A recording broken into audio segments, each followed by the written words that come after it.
Hi friends, I hope you're staying safe and healthy. Sorry it's been a while since my last video cast, but I have good news. I know where I'm going with it. Today I'm going to share with you how I got into the business of film and television sound mixing, which will take you through my journey and experience working in music, which is where I started.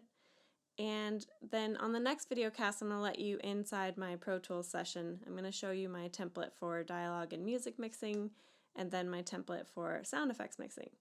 I think I'll have to do the dialogue template in 3 parts, so I'll have one that's my dialogue chain, how I mix my dialogue.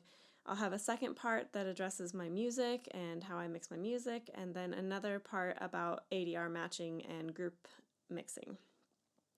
Then I'll do one video cast about my sound effects template because it's a little bit more straightforward.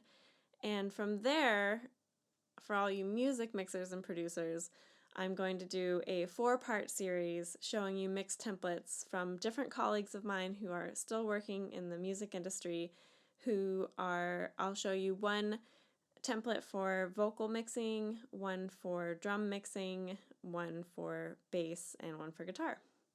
So I'm looking forward to that. I'm gonna be excited to see some of my friends' templates because it's been a little while since I've peeked inside of a music producer's template. I've just been using what I like. So I'm looking forward to that as well.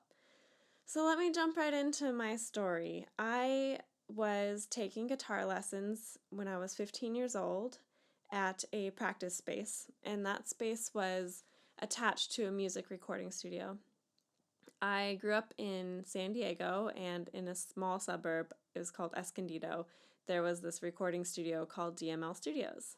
So one day, I was a little over my head, a little frustrated with my guitar lesson, and I decided to take a walk down the hall, and I peeked my head into the control room of DML Studios and met the owner, Don Lithgow, who was also the chief engineer there.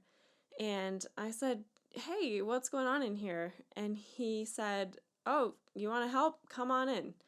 So he handed me a giant snake, and all of the cables were completely labeled, and he was switching over his patch bay from 1/4 inch to TT. All I had to do was put the female connectors on, which he taught me how to do, and align them in the right slot, and there I was building a patch bay on my first day on a job that I didn't know I was going to get. So I was hooked. I started going there every single day that I could. I had another job as a teenager. I worked at a smoothie place, but on any day that I could, I was there. On the weekends, I was there. Late at night, I was there. And I decided to accelerate my high school because all I wanted to do was mix. So I graduated high school at 16. I saved up money, and I was still working at the recording studio. When I was 17, I moved to LA, and against the guidance of Don, who I was working with, he said, "I taught you everything you need to know. You don't need to go to school for this. You just need to get better. You just need to train your ear." And while I totally agree with that advice, I really wanted to learn Pro Tools because the studio that I was working at, DML, was 100% analog, which I am so grateful for to this day that I learned that way. It makes mixing that much better for me. Just to have the memory of the tactile feeling of affecting sounds. And we recorded on 2-inch tape, which was great because I got to experience the total meltdown panic mode of trying to punch in and out for one syllable or whatever you're trying to get. So I went to MI. It was Musicians Institute in Hollywood. I took I think it was a 1-year course in recording engineering. And after that, I went right back to San Diego and worked there at DML Studios again. And they were famous for recording one of Blink-182's albums, which was before my time. I was just there when they were starting to wrap up that mix. But so we were recording a lot of pop punk bands. We ended up getting into like screamo and emo and rock and hard rock and all different kinds of metal, whatever was popular at that time.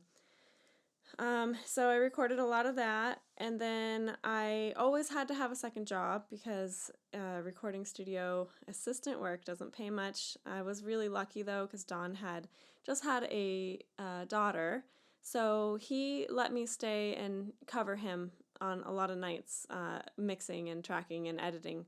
So eventually he got a Pro Tools rig, which I was very proud that I could offer my new expertise in. And we used it mostly for editing. We still recorded on 2-inch tape, busted into Pro Tools, recorded it down, edited it, and then laid it back off to the 2-inch tape. After that, I moved to a different recording studio in San Diego called Rolling Thunder. I worked there briefly, and I became friends with one of the bands that we recorded. I was responsible mostly for miking and tracking. I didn't do a whole lot of mixing there. I just did a lot of setup, and I met a drummer who went on tour and came back with this epiphany that I would never be happy unless I moved to LA and tried to pursue my dream, and I wanted to music produce. So I looked at him and I said, you know what, you're right, I gotta go. So I moved back to LA. I think at that time I was 19, maybe 20, and I came back to LA, got a job at a hip hop studio, and it was called Studio Atlantis, and we had a lot of big projects there, and I was again an assistant and also a tracking engineer, depending on the client. And that was a great experience because that was a new type of music for me, and I thought it was kind of hilarious because it's the studio I worked at with the largest board. We had an SSL J series. It took up like, a 2-car garage it would take up lengthwise. And the only part that I think is ironic about that is that oftentimes with hip hop you're using like 6 to 8 channels, and it's this giant board. So there were a lot of acts that came through there just to get interviewed in front of our board because it was that spectacular.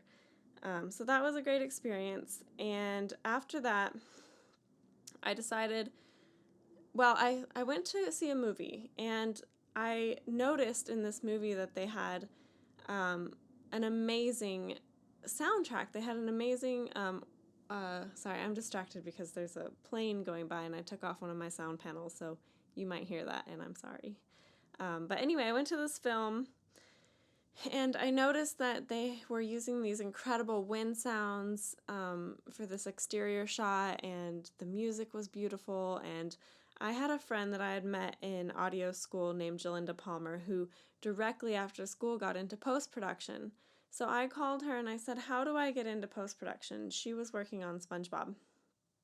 And she said, "Oh, you just call around and try to get any post job you can get." So I landed at a video house, and I learned how to be a overnight telecine tape op, which was a little bit of a detour, but I knew that that company was owned by the same umbrella company that owned Tadeo, which was a company I very much wanted to work for. It was a big independent sound company.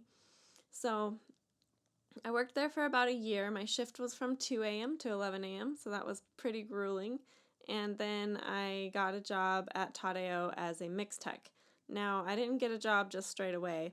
I had to train there for about almost a year for a position to open up. So what I was doing was working 2 a.m. to 11 a.m. and then driving straight to Tadeo, hanging out, training with them, with all the other mix techs, learning how they route their signals and how they assist the re-recording mixers. And I did that for about a year. I'd stay there till 7 p.m. and then go to sleep for a couple hours, go right back to work.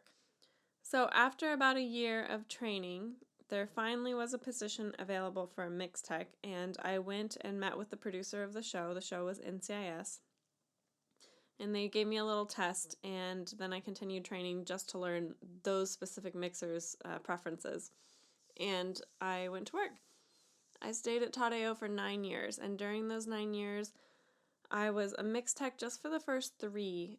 And then I started showing my editorial and my sound mixing work to as many people as would see it. I took on multiple projects doing editorial and mixing at night. I took on short films, personal projects, anything that anybody would let me get my hands on.